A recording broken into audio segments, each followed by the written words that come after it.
Welcome back to Bike Extraction, the channel where we pull apart every detail that matters for riders. Today we're talking about a bike that has been making waves in Pakistan's commuter segment, the Honda CG150. It's positioned as a step up from the CG125, but is it really worth the extra money? Let's break it down. The Honda CG150 carries the legacy of the CG lineup but steps things up with more displacement, more power, and a more modern set of features. While the CG125 has been the backbone of Pakistan's roads for decades, the 150 is Honda's attempt to offer something that feels premium while still keeping the simplicity that riders love. At the heart of the CG150 sits a 150 cubic centimeters, air-cooled, four-stroke SOHC engine.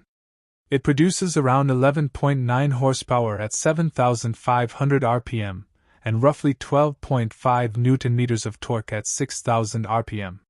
That may not sound earth-shattering, but for a commuter bike, it's the difference between struggling to overtake and having just enough reserve power when you need it.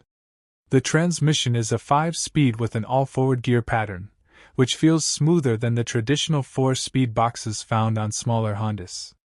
Combined with an electric self-start system and a backup kickstarter, the CG150 is built for riders who want a hassle-free daily machine.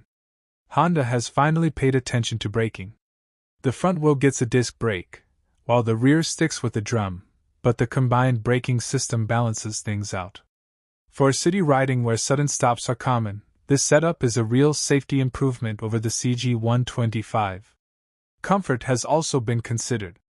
With a seat height of about 773 mm, a ground clearance of 171 mm, and a wheelbase just over 1,300 mm, the bike manages to stay stable without feeling too bulky. Whether you're weaving through traffic or riding on patchy roads, the CG150 feels planted.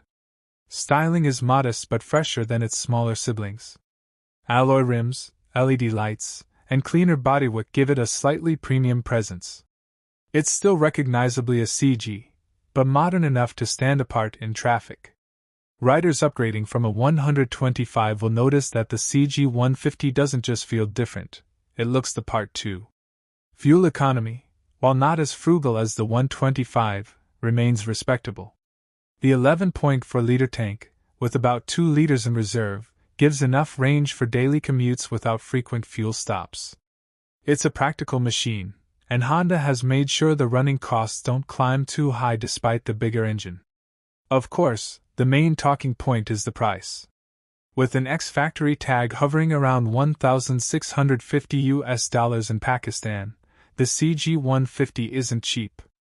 That's a significant jump over the CG125, and buyers will naturally question if the extra power, comfort, and safety justify the cost. For riders who want reliability with a bit more performance, it might be worth it, but if you're chasing absolute value for money, the classic CG125 still has the edge.